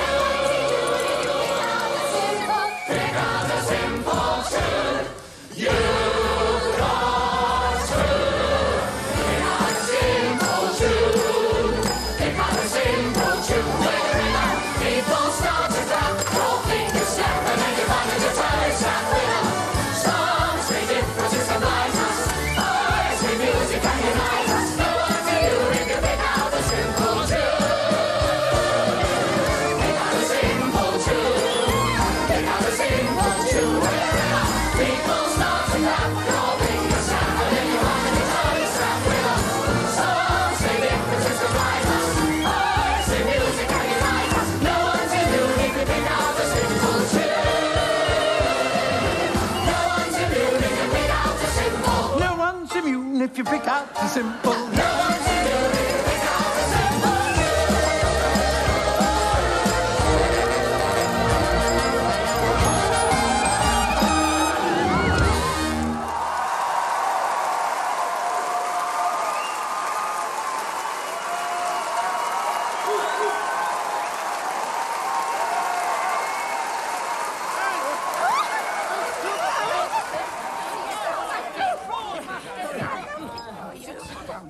I told you my musical evenings were fun. Well, I think it's time we all went into dinner. Well, wasn't that rather peculiar, Lady Dacre? The butler joining in and dancing with everyone else. Why shouldn't he? I agree with you, Mrs. Bindo-Botting. But then the whole world seems to be going quite topsy-turvy lately. No, wait a minute. Oh, Mr. Kipps, I've put you next to me at dinner. I hope you like moule mariniere. No, I'm allergic to foreign cooking. But how limiting. Oh, but that's why I ought to go home. I mean, I have had a lovely time and all that, but this talk of French cooking is what's making me feel a little funny. Oh, I am sorry. After all the pleasure you've given us. Anne, help Mr. Kipps find a taxi. Or would you rather walk? The air might do some good. Now, you must have a proper rest, Arthur, and we'll meet at the site of the new house. Now, will you excuse the rest of us if we go in? Please. Helen. Might I be permitted to speak to you, Senator?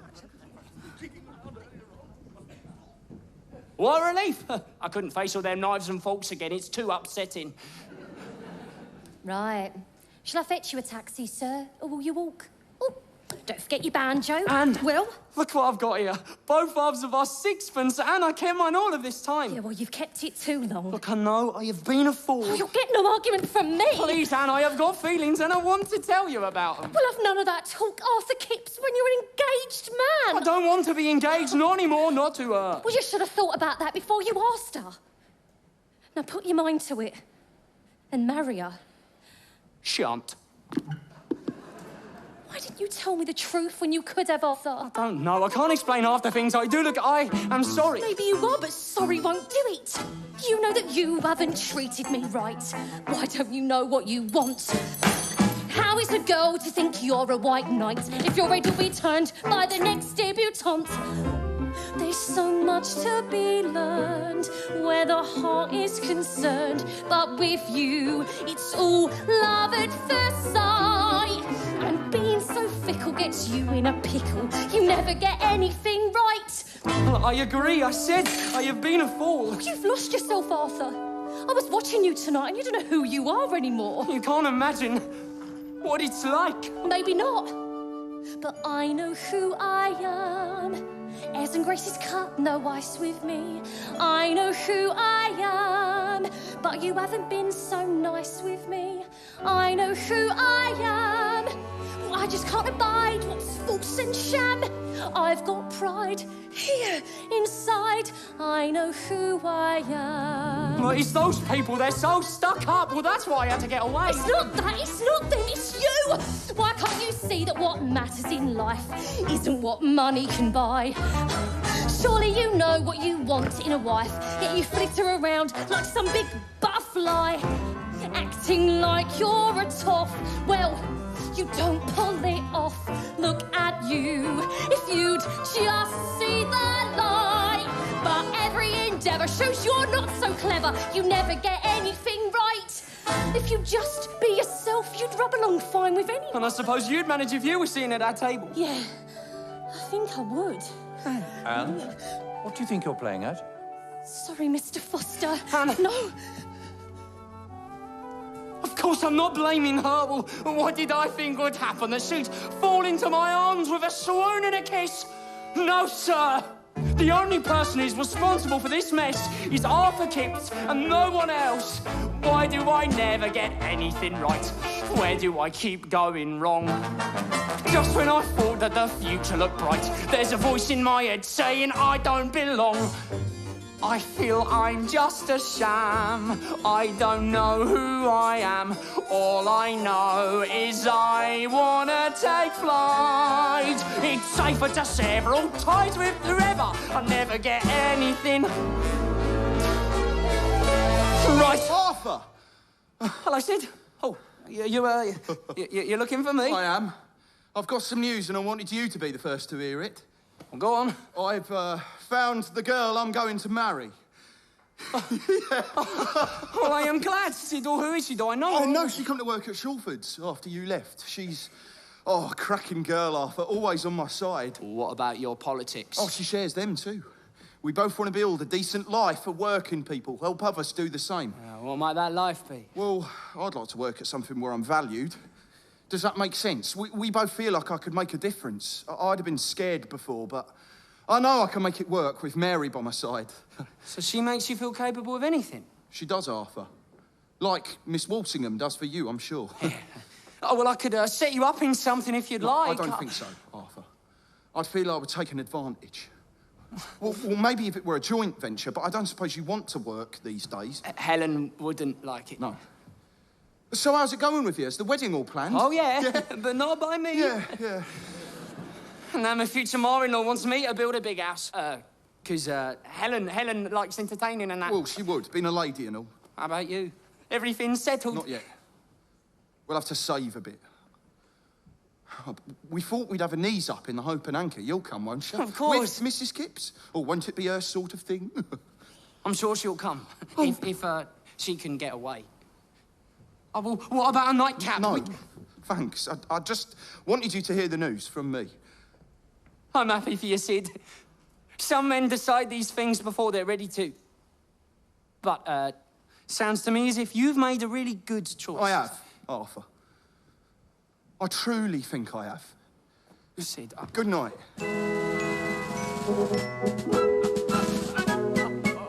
Now, you're quite sure the site is ours? The owner's ready to sell with 300 acres to start with and more land if we want it.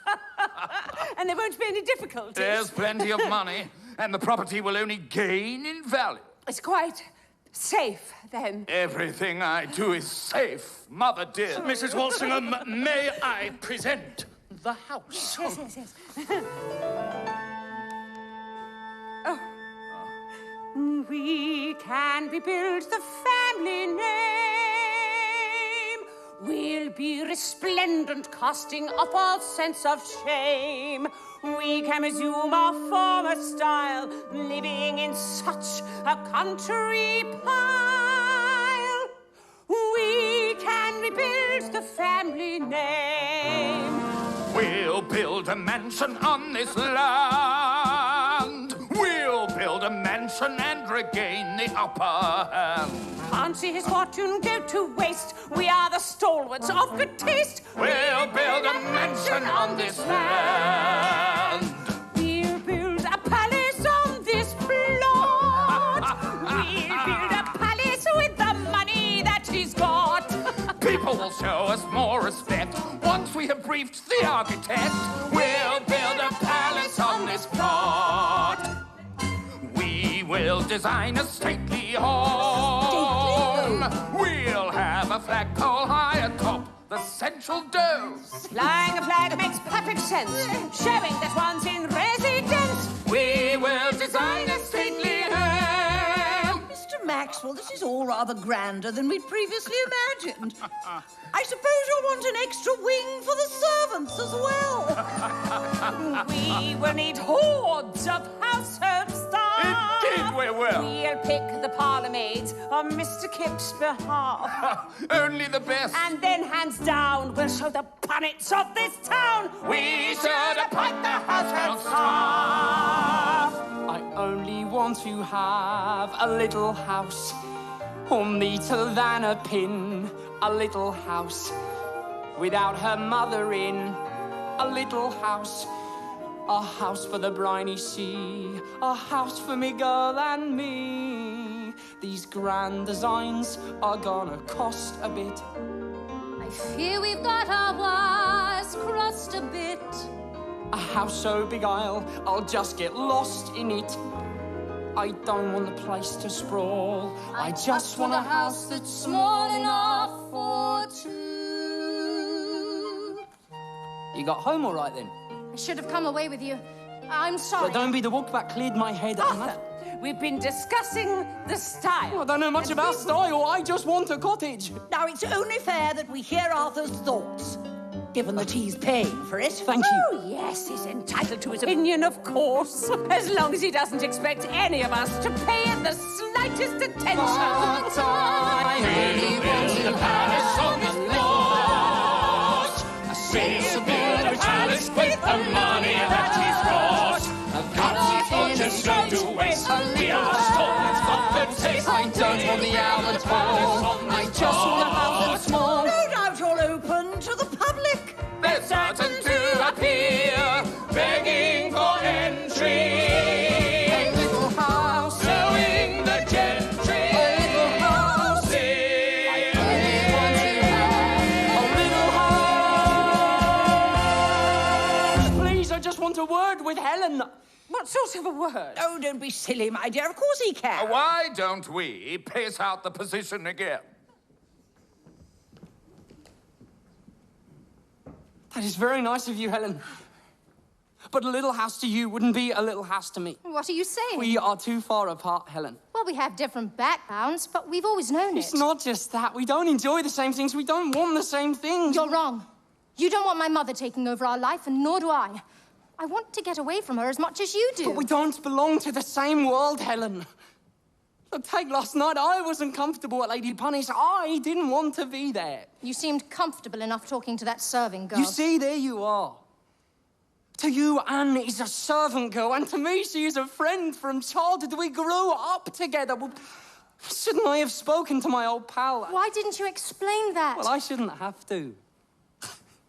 If I choose to be friendly to anyone, servant or king, well, why should I have to explain? Explain what?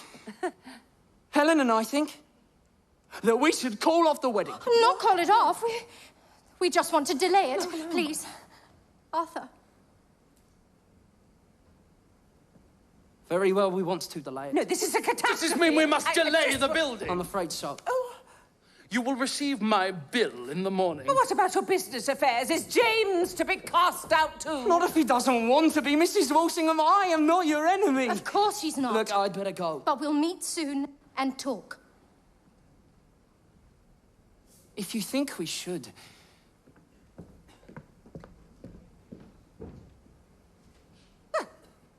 What a disappointment he's turning out to be. What did you think would happen? Telling him how to build his own house, almost reaching into his pocket to grab his wallet. And what about you? Picking out every little fault in his speech and his dress? That's true. Not that I blame you. You could hardly live with him as he is. Will he get here soon? He said he would. Now, what else has he got to do now that he's a gentleman of leisure? He's been very glum lately. Yeah. For a man of fortune on the eve of marital bliss. We'll cheer him up. Yeah, or we'll try to. Try what, Buggins? We think you need a smile back on your face, here. My life's a bit complicated just at the moment. I should have told you before, but I've delayed the wedding. You've delayed it? That's a shame. Well, is it delayed or cancelled? Well, search me. Well, Helen still thinks we can make a go of it, but I don't know. I saw Anne a few weeks ago at Lady Punnett's where she works. She said... I'd like to see her again, really. We didn't get much chance to talk. Oh, I can imagine. What with you a guest and her waiting on you? She told you then? She did. Well, do you think she would meet me if I asked her? I don't know, Arthur. I don't know as I'd want her to.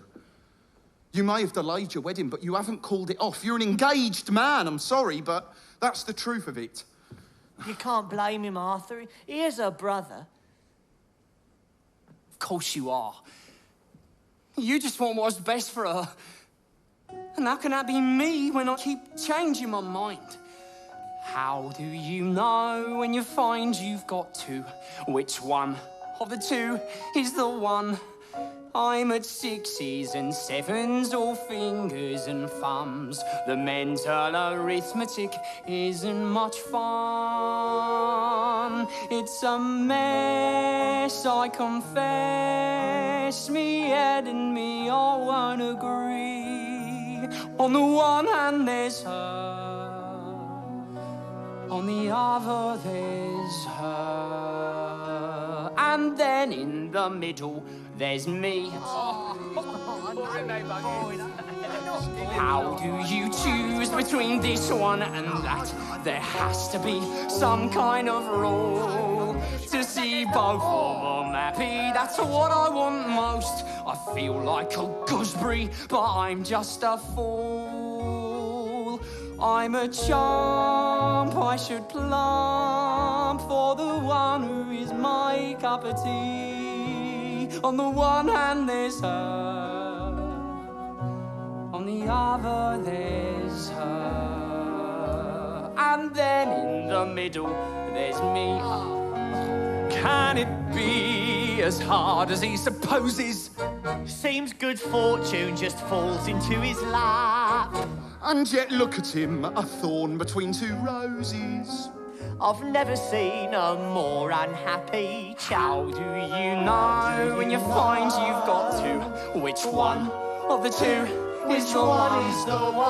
I'm at 6s and 7s, all fingers and thumbs. The mental arithmetic isn't much fun. It's a mess.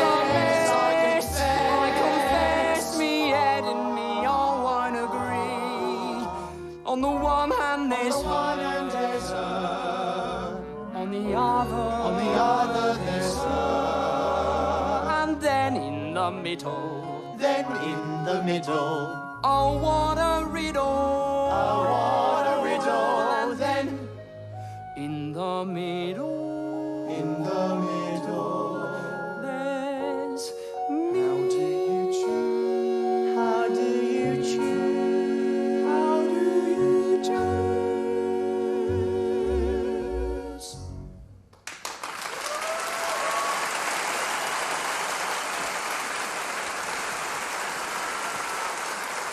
There you are. I've been looking for you.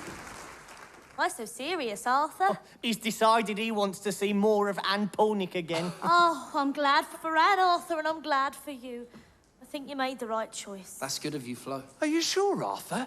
You're throwing away a chance. When I get my shops, I want to marry a lady. Why stop there, Mr. Pierce? Why not the Princess Royal? She's already married. The thing is, I don't want to hurt Helen. It's not her fault. Well, you're going to have to hurt someone. Yeah. Is this Mary, then? Yes. You're over him, then? Well, there's no point in holding on to something hopeless, is there? Oh, don't say that to me. I've lived off hopeless for years. Arthur! Uncle Bert, what are you doing here? I went to your house and they said you was here. Is something wrong? Well, how's Aunt Susan? No. Don't worry about her. She's right as rain. Oh, look, I was reading the paper and then I saw this. Mr. James Walsingham, a prominent Folkestone financier, has been arrested for fraud and is now in custody awaiting trial. Apparently nothing remains of the many thousands he has embezzled from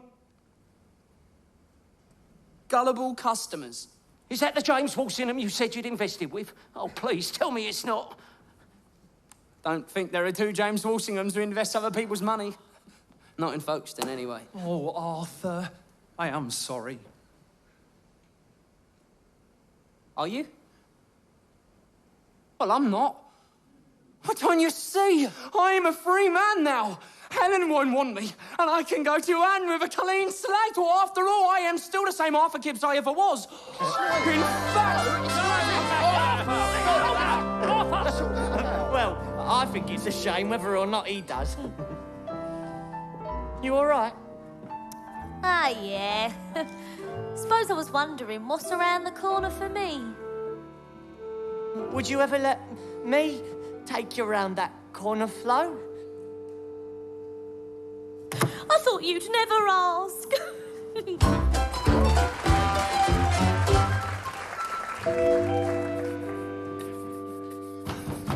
me in, Anne. I keep saying I've been a foreman. Let me in. Well, I don't think I ought to. Please, I will climb on the roof and come down the chimney if that's what it takes. Go on, then. You are not to stay. I've lost me money. What? Well, no, it's all gone kaput. Like, I gave it to a thief, and he'd been speculating while I've been playing Yankee-panky jackass for everything I've got. Well, that wasn't very clever, was it? No, I thought you'd be pleased. Why would I be pleased?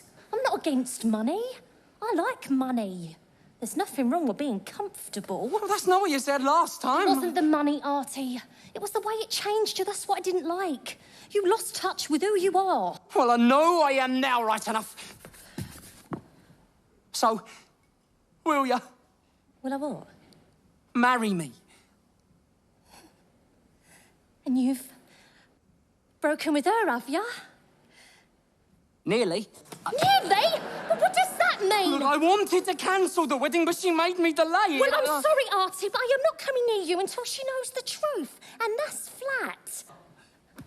Well, if you're sure... Yeah, I'm afraid I am. Even though I don't love her, not like... I love you. Even so? Suppose there's nothing for it.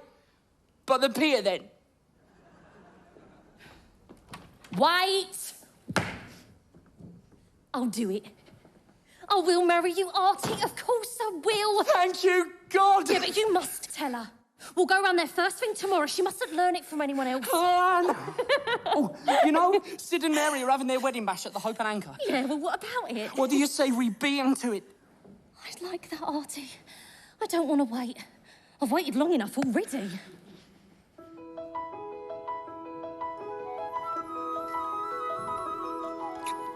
I know I should have done this long ago, so long ago. See what you've been missing? Come here. I'm so foolish I didn't see it though. But now I know you were always the one. Somewhere on the way I was led astray. How was I so blind? Love is hard to find, but now you're here to stay.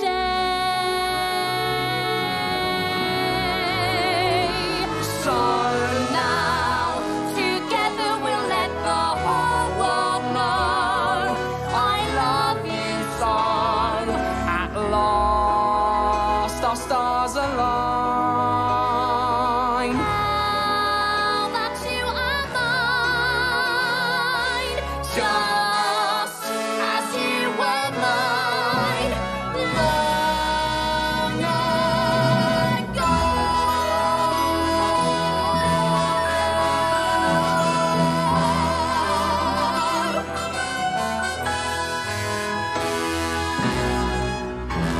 Well, come on then, let's go get married.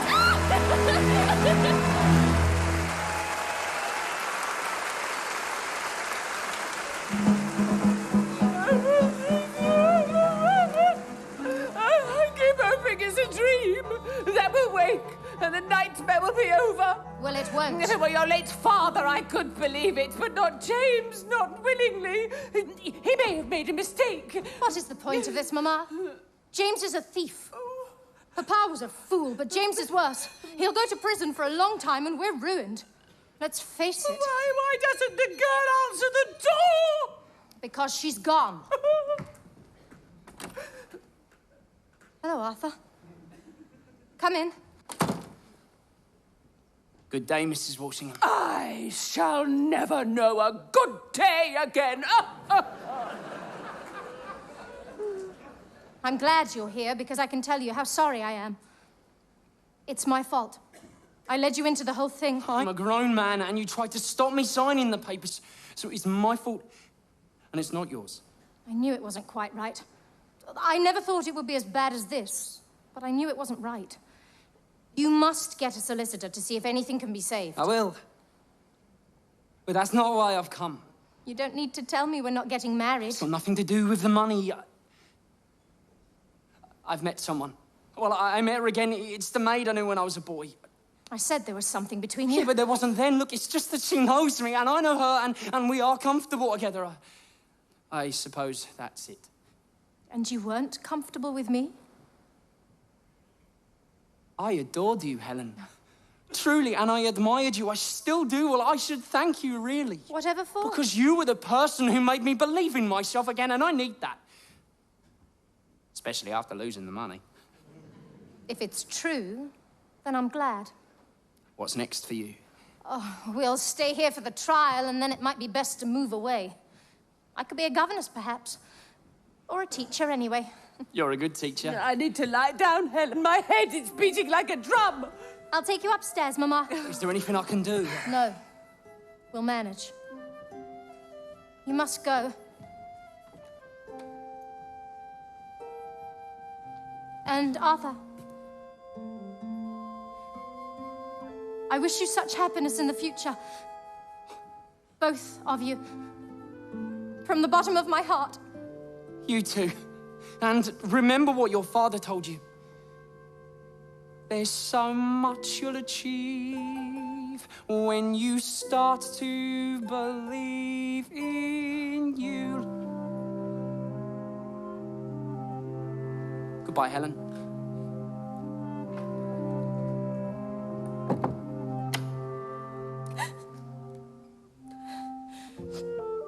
Come on, Mama. Up you get. Oh, at least one thing's come out of all this horror. You are rid of that frightful little man. Yes, I'm rid of him. And I can't tell you how sad that makes me.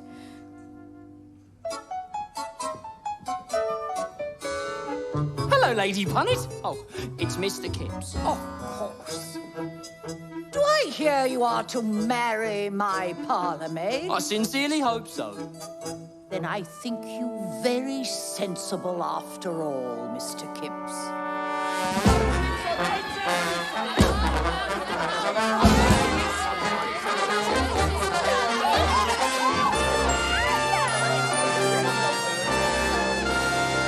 I'll give you the bride and groom. The bride and groom! Here's a pint of wallop to set you up, eh? Thanks, Sid. Enjoying yourself? I am, but Mary and I don't know how we're going to make our wedding any different now that you've pipped us to the post. Well, you'll have a different bride and a different groom, so that's difference enough for anyone. Oh, it's good we're all together again. You, me, Pierce, Sid, Flo. Oh, I never asked. Do you want me to see if old Shawford will take you back? I don't mind. That's kind of you, Sid, but somehow I don't see myself as a draper no more. You look a proper gentleman today. That means a lot to me, Mr. Shawford. I've always been interested in books, and now that I've got to work again, well, I'd like to find a place in the book trade if I can. Oh, but will you make enough? I wouldn't want you to go hungry. Good luck, Artie. Good luck, Artie. And thanks for asking me today. Well, that's wonderful! Many happy returns to you both, or whatever I'm supposed to say.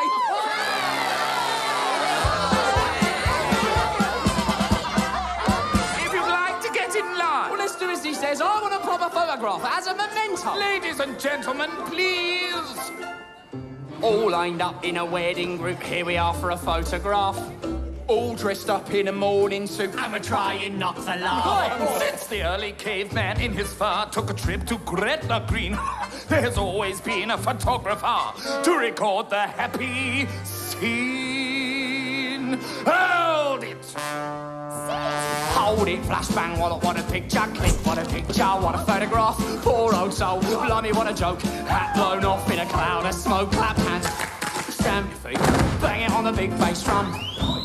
What a picture. What a picture, run to the outcome, hum, hum, hum. Stick it in the family album. Hold it! I need one more picture, please. Hold it! Now everyone say cheese! Same thing happened long ago when man was in his prime. And what went on we only know from the snaps they took at the time. Like when Adam and Eve in their birthday suit decided to get wet. As Adam was about to taste the fruit, the man with the camera said, Hold it! Hold it, flashbang, what a picture, click, what a picture, what a photograph. Poor old Eve, there were nothing on, face all red, and the fig leaf gone. Clap hands, stamp your feet, bang it on the big bass drum. What a picture,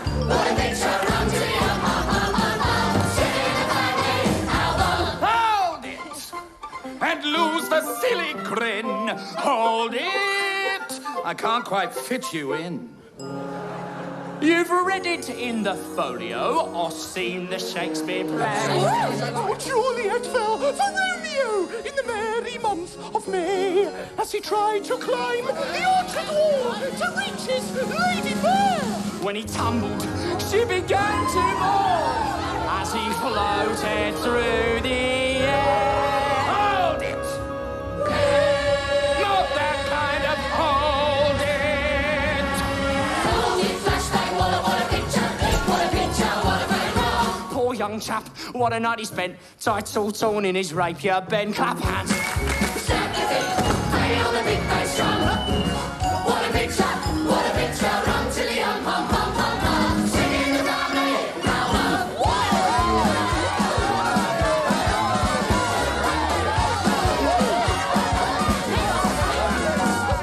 Hold it! Let's give it one more back. Hold it! Now watch me as I flash. King Henry VIII had several wives, including Anne Boleyn. He made an album of their lives with all their photos in. As Anne Boleyn was on her knees, dressed in a very best frock. King Henry shouted, "Smile, dear, please," as the red rolled off the block. Hold it!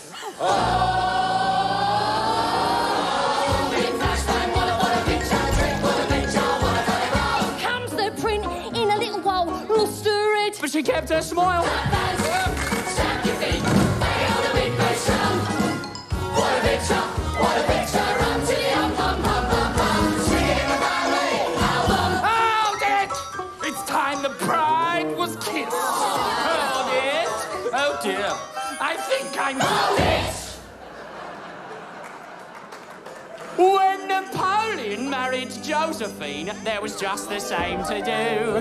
He galloped home from the battle scene all the way from Waterloo.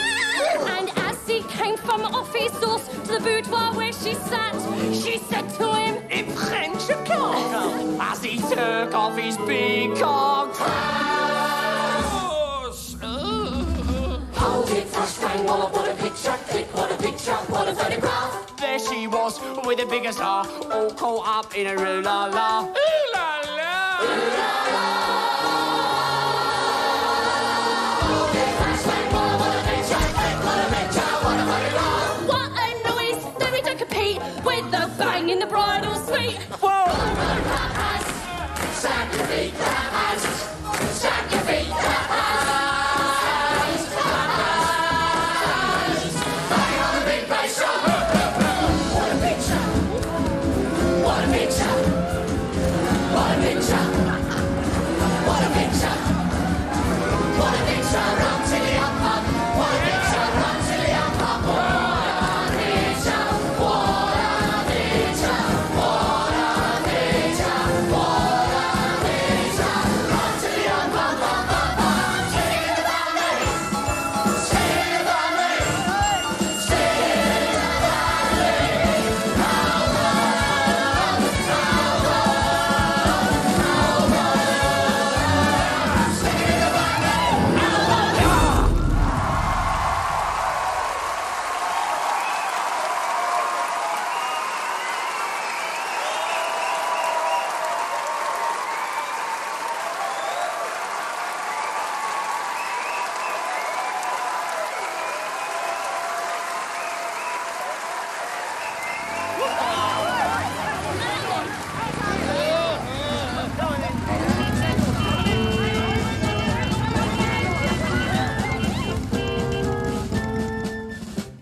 Oh dear, am I late?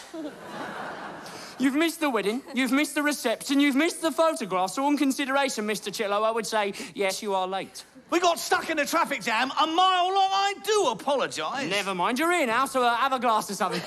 It's a shame, Mr. Chitlow. We've made the journey for nothing. Oh, but I haven't, my dear lady. Quite the reverse. My play, The Right Horse, it opened last night on Shaftesbury Avenue! You're going that far? Well, blur me down, even if only runs a week. That's quite an achievement. And Was it well received? The audience was glittering. The theatre, it was packed. I hoped to hear some tittering quite early in the act. But then I heard a belly laugh, and then I heard guffaws, which built throughout the second half to rapturous applause. Hold it. What's the verdict? Hold it. Are you famous? Hold it. Did they like it? Hold it. Sold out, smash hit. What a triumph. Biff, what a triumph. Have an autograph. There's a queue halfway down the street. People clamouring to buy a seat. To buy a seat, to buy a seat. How high stand your feet. Shake the auditorium. What a triumph. What a triumph. What a triumph. What a triumph. What a triumph. What a triumph. What a triumph. What a triumph. What a triumph. What a triumph. What a triumph from to the upper. What a triumph from to the upper. What a triumph. What a triumph. What a triumph. What a triumph from to the upper. You will make a fortune. Not a fortune. Stick it in the family. Stick it in the family.